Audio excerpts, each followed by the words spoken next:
Ministri i Shëndetësisë Azir Aliu ka njoftuar se qeveria në mbledhjen e sotme ka marrë licencat 6 kompanive të licencuara për prodhim kanabisi për qëllime mjekësore, pasi kontrollat kanë treguar se ato e kanë ruajtur në mënyrë të papërshtatshme lulën e thatë, e cila ishte e hapur, pavulose edhe jo e paketuar në kuti kartoni, si dhe kanë pasur një sër shkelësh të tjera të ligjit për kontrollin e drogave narkotike. Siç njoftoi Aliu, kontrolli është kryer në 13 nga gjithsej 43 kompani me licencë, pasi në Serbi u kontrabandua një sasi më e madhe marijuane.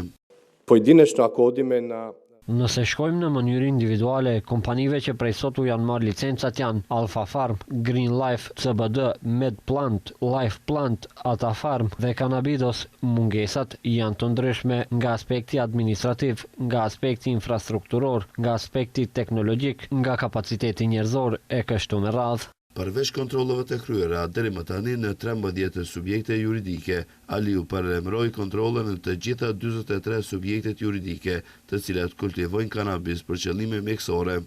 Për shkak të lëshimeve dhe keqpërdorimeve të mundshme të identifikuara në rregulloren ekzistuese ligjore,